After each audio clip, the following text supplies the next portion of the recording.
Amigos, amigas, bienvenidos una vez más a esta su emisión de este programa Salud y más. Soy el doctor García Villarreal y me da mucho gusto que me estén acompañando durante la emisión de este programa. Pues en esta ocasión vamos a hablar de la diabetes mellitus y cómo impacta con la cardiopatia isquémica. ¿Sabían ustedes que en México uno de cada 5 adultos padece de diabetes mellitus? Y la forma en cómo impacta los factores de riesgo para la eventual producción de obstrucción de las arterias coronarias y probable infarto agudo del miocardio es de los factores de más alto riesgo. Bueno, pues acompáñenme ustedes en esta edición del día de hoy de Salud y Más, en la cual estaremos analizando este fenómeno. Pero antes de seguir adelante, yo les quiero pedir que si les gusta el contenido de este canal, le den like. Eso nos ayuda a que el algoritmo de YouTube haga llegar esta programa con toda la información que manejamos aquí a más personas. Y recuerden ustedes que la información correcta como esta que estamos proporcionando puede ayudar a salvar vidas, la suya, la mía, la de algún ser cercano a nosotros. Y por supuesto los invito a que se suscriban a este canal, sean parte de la comunidad Salud y Más, y también que activen la campanilla para recibir notificaciones cada vez que subamos nuevo material a este su canal Salud y Más. Pues si están listos, si me lo permiten, vamos a entrar directamente en materia. Bienvenidos. Pues bueno, vamos a entrar directamente en materia, como les decía, y ya saben que yo soy un amante de los números y las estadísticas, y porque de esa forma podemos tener una mayor comprensión de la magnitud del problema que estamos analizando. Claro, una cosa son los números, otra es el aspecto teórico y por supuesto otra muy, muy importante, quizá la más importante de todas, es el impacto clínico que tiene lo que estamos analizando. Bueno, pues en este sentido me voy a permitir decirles a ustedes que eh, según una encuesta que realizó en Sanud quiere decir, lo voy a decir para no estarlo repite y repite a lo largo de la plática, Encuesta Nacional de Salud y Nutrición, y esto es fundamentado por el Instituto Nacional de Salud Pública, en conjunto la mayoría de las veces con la Secretaría de Salud, cuando se trata de analizar de problemas de índole de salud o de medicina. Bueno, pues dicho eso, fíjense ustedes que hubo una encuesta que se extendió del 2020 al 2023 y en México se detectó que el 18.3% de la población entre los 20 y los 79 años tenían diabetes mellitus. Por eso ya les decía yo al inicio del programa, esto es equivalente a decir aproximadamente 1 de cada 5 adultos en México tienen diabetes. Esto es un número estratosférico y prendería los focos de alarma bajo cualquier situación. Pero no solamente eso, sino que cuando empezamos a desglosar estas estadísticas, y aquí viene lo más interesante, porque también arrojó datos referentes a que por cada 2 pacientes que se saben que son diabéticos, hay uno que anda por ahí en la calle sin saber que es diabético. Entonces, esto trasladado a números, déjenme decirles, primero el 18.2 o 0.3% equivale más o menos, yo ya hice la conversión, hipotéticamente, desde luego no tengo los números exactos, eh, analizando la pirámide poblacional y dejando solamente los pacientes o los individuos que van desde los 20 a los 79 años, pues tendríamos aproximadamente en el 2023, según el INEGI, alrededor de 90 millones, más o menos, pero bueno, vamos a manejar 90 millones. Bueno, pues el 18 y fracción por ciento vendrían siendo 16 millones. Y de estos, si los dividimos, así como les decía yo, en que por cada 2 que saben hay uno que no saben, bueno, pues más o menos en términos, en números redondos, vendríamos hablando de 5.5 millones de mexicanos que no saben que tienen diabetes y que ahí andan ahí en la calle haciendo su vida, vamos a decir, normalmente, entre comillas, ¿verdad? Pero con un gran riesgo de complicaciones. Y por el contrario tenemos pues más o menos un 10.5 más o menos aproximadamente de pacientes que sí saben que sí son diabéticos. Sin embargo, hay otro dato muy interesante que arrojó una encuesta de la Organización Panamericana de la Salud, que es una subdivisión de la Organización Mundial de la Salud para las Américas. Y en 2022 esta encuesta nos dijo que en México, específicamente en México, fíjense ustedes que de los pacientes que se sabían que eran diabéticos, o sea, de esos 10.5 millones que sí sabían, pues solamente el 61% estaban recibiendo un tratamiento para la diabetes. Esto es terrible, ¿eh? Porque entonces, esto si lo llevamos a números reales, pues estamos hablando de aproximadamente 6,5 millones que estaban recibiendo tratamiento. Pero eso no es todo, porque déjenme decirles que a su vez cada vez se complica más el panorama, pero es cierto, solamente el 68% de estos que estaban recibiendo tratamiento logran o lograron controlar su cifra de glucosa adecuadamente en sangre.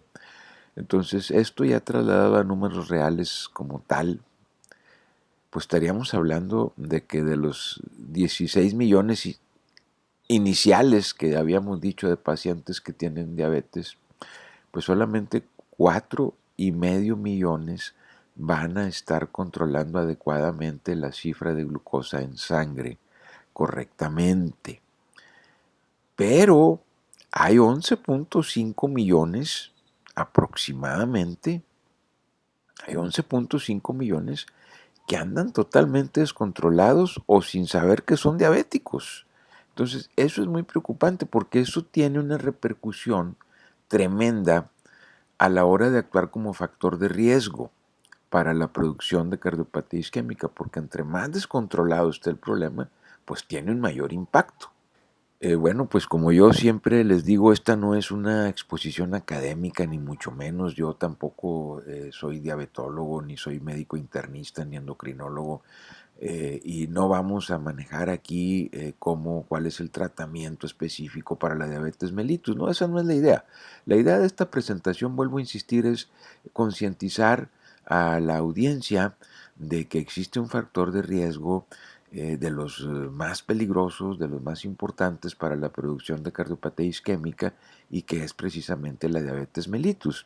Entonces, es muy importante identificar a los individuos que sean portadores o potenciales portadores de esta enfermedad para de esa forma darles un tratamiento adecuado, inclusive una prevención en su momento, y que vaya disminuyendo el riesgo para la aparición de la cardiopatía isquémica, que ya de por sí es una, como hemos dicho, epidemia silenciosa y que afecta la vida de millones de mexicanos. Eh, entonces, miren, para este efecto se han creado, como ya les decíamos cuando hablamos de hipertensión arterial, las normas oficiales mexicanas, las que son lineamientos que pretenden ser de observancia obligatoria. Digo pretenden porque, vamos, legalmente o constitucionalmente lo son, pero en la práctica vemos que muchas veces no sucede así por diversos motivos y no solamente de índole médico, sino también vemos poca cooperación del público en general, entre otros muchos factores que nos afectan. Pero vamos, volviendo a la norma, es la norma que se ha denominado como NOM 015-SSA2-2010. Esto significa que se aceptó y se publicó en el Diario Oficial de la Federación el 23 de noviembre del 2010 y entró en vigor al siguiente día, como debe ser. Hasta ahí no hay problema. El problema está en que desde el 2010 hasta actualmente 2025, que es cuando estamos produciendo este video, no ha habido los alcances que se esperaba con esta norma, que es la identificación, diagnóstico, prevención y tratamiento y control del paciente con diabetes mellitus. Ya vimos la magnitud del problema que tenemos hoy en día. Y entonces la conclusión es de que pues no ha funcionado como se esperaba esta normatividad.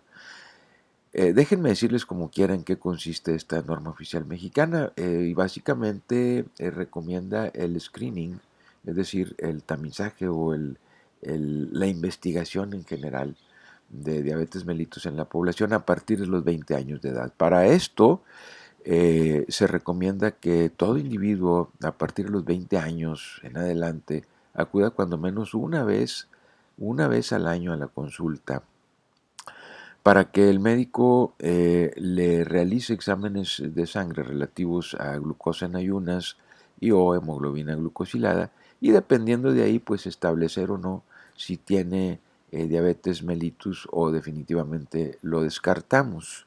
¿Verdad? Las cifras a manejar, pues no quiero yo meterme en muchos minucias aquí, pero bueno, basta decir que lo que se busca pues idealmente es abajo de 100, pero se puede considerar que, según lo he visto ahí en la normatividad que trae la Organización Panamericana de la Salud, estamos hablando de 126 miligramos por decilitro de glucosa en ayunas o una hemoglobina glucosilada por debajo de 6.5%.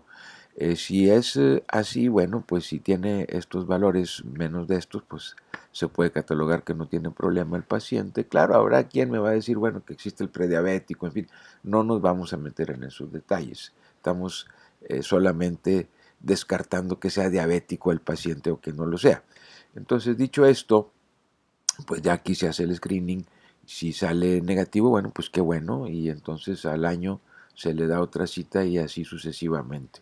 Pero si el paciente sale que es diabético, bueno, primero tienen que hacer según la norma 2 tomas y si ya se confirma con la segunda, bueno, pues entonces se le da un tratamiento, que no vamos a ahondar en este tipo de tratamientos y posteriormente, bueno, pues si ya se controló, se le da un seguimiento cada 6 meses, de lo contrario, pues cada 3 meses.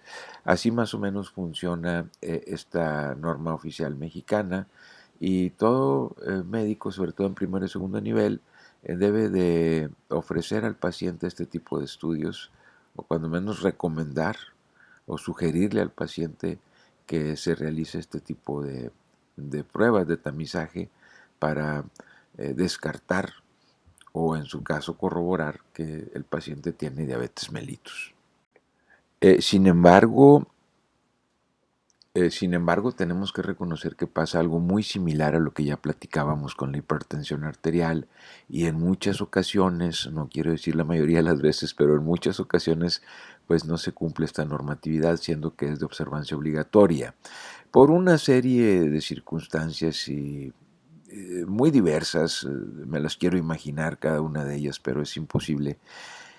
Pero en una buena proporción, en primer lugar, pues podemos decir que es porque el paciente no acude a la consulta como tal. Más adelante les voy a presentar una estadística muy interesante que me encontré por ahí de cuánta gente acude a un check-up de rutina en los diversos países en el mundo y México no se caracteriza por ese detalle precisamente. Pero bueno, volviendo al punto, les decía yo que en muchas ocasiones, bueno, pues es porque el individuo pues no coopera, pero en otras tantas, y es una buena cantidad de veces, el médico a veces pues no tiene claro los conceptos, los cut-off, los límites, cómo hay que manejar al paciente con diabetes, cuándo decir sí, no, cuándo está indicado un tipo de tratamiento, ya no digamos insulina, sino los diversos medicamentos como las sulfonilureas o los inhibidores de los cotransportadores de sodio glucosa, en fin, hay las sitaglipinas, hay una serie de medicamentos actualmente.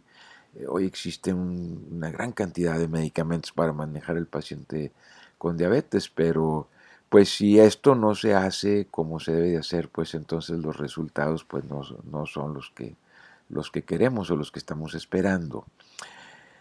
En este sentido, y se ha hecho algo muy similar a lo que ya platicamos con la hipertensión arterial, que es elaboración de los protocolos nacionales de atención médica, los PRONAM, y hay un PRONAM dedicado específicamente para la diabetes mellitus tipo 2 y el síndrome metabólico.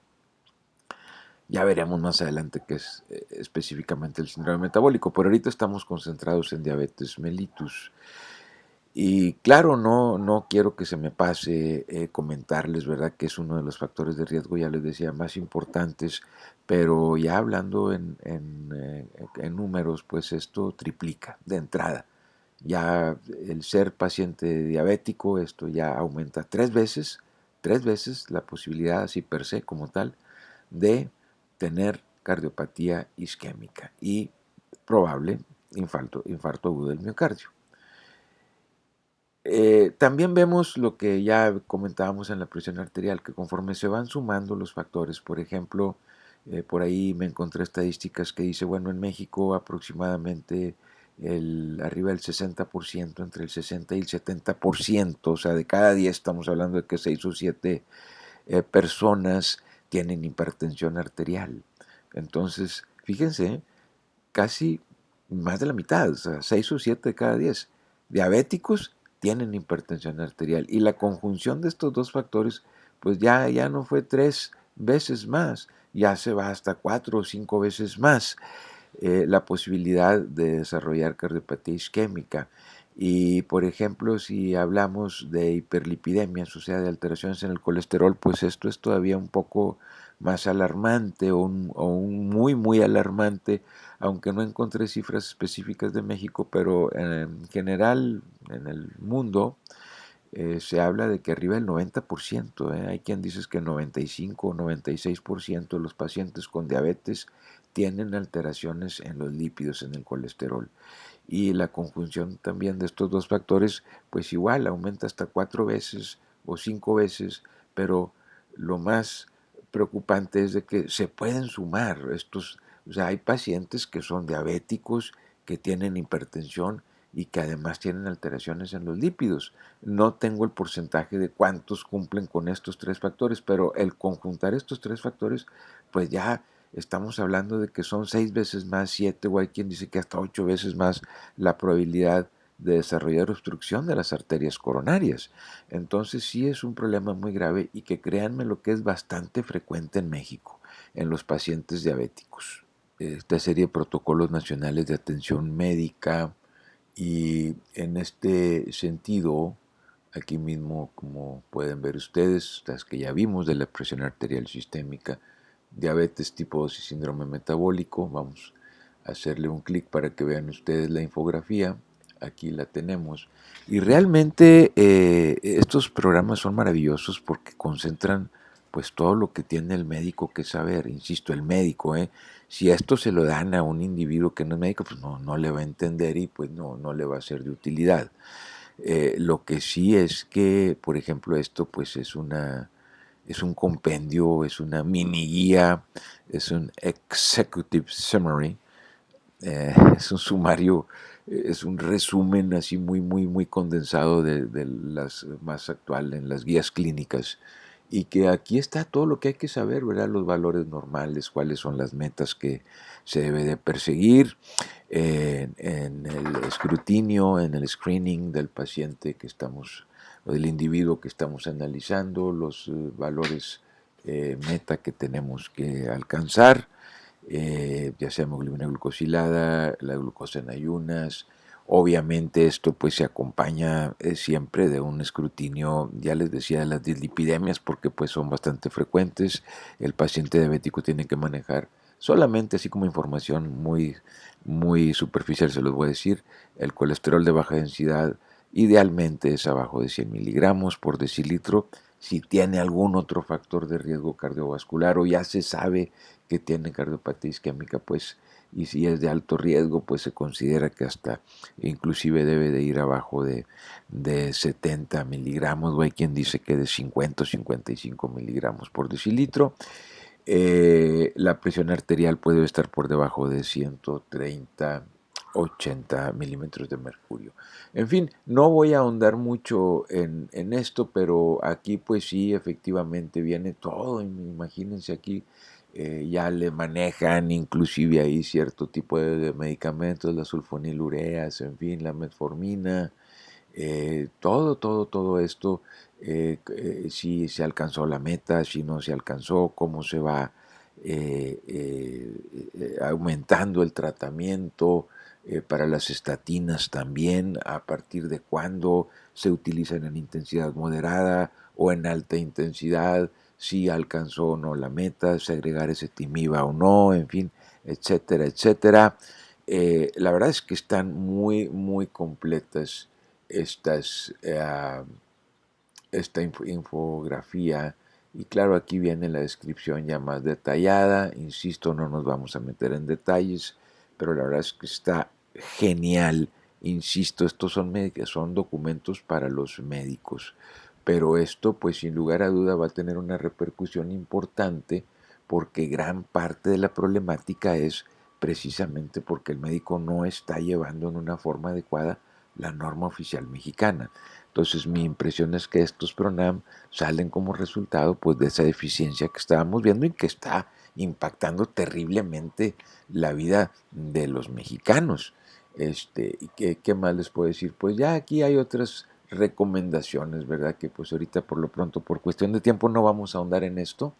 Ya ustedes lo pueden investigar. Esta es la página de los protocolos nacionales de atención médica, y entraron en vigor, como les digo, un día posterior a su publicación, como lo pueden ver aquí en el Diario Oficial de la Federación, que fue el 3 de agosto del 2025. O sea, son muy recientes estos protocolos, y yo la verdad creo que sí van a tener un impacto bastante positivo en la vida de todos nosotros, y pues ya estaremos evaluando los resultados un tiempo después.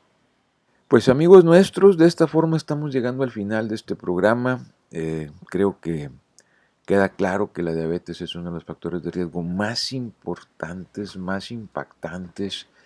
3 veces, insisto, aumenta la posibilidad de cardiopatía isquémica, y conforme se suman factores, vuelvo a insistir, pues esto tiene un mayor impacto negativo, desde luego, y que pudiera acabar potencialmente en algún infarto agudo del miocardio. El tabaquismo también, que no lo mencionamos, pero ya estaremos tratando en otro episodio, junto con la obesidad y sobrepeso. De hecho, los invito, vamos a tratar estos factores en el episodio siguiente. Ya vamos a ir sobre el episodio número 9, este fue el 8, ya vamos a ir sobre el 9, y cómo afectan también estos factores en la producción de cardiopatía isquémica e infarto agudo del miocardio. Soy el doctor García Villarreal y les agradezco infinitamente el que me hayan seguido a lo largo de esta emisión de su programa Salud y más. Antes de despedirnos, yo los invito a que, si les gustó el contenido de este canal, se suscriban al mismo, nos den like. Recuerden ustedes que el algoritmo de YouTube de esta forma puede llegar a muchas más personas. Compartan también el contenido del mismo si les es de su agrado y para su utilidad, con sus amigos, familiares, conocidos, porque recuerden ustedes que la información correcta, como la que difundimos en este canal, puede ayudar a salvar vidas, la suya, la mía o de la de algún ser cercano a nosotros. Activen también la campanita de notificaciones para que no se pierdan ninguno de nuestros episodios que vamos constantemente subiendo a su canal en YouTube, Salud y más. Soy el doctor García Villarreal, y una vez más, muchísimas gracias por haber estado con nosotros durante la emisión de Salud y más. Nos vemos en la próxima. Cuídense mucho.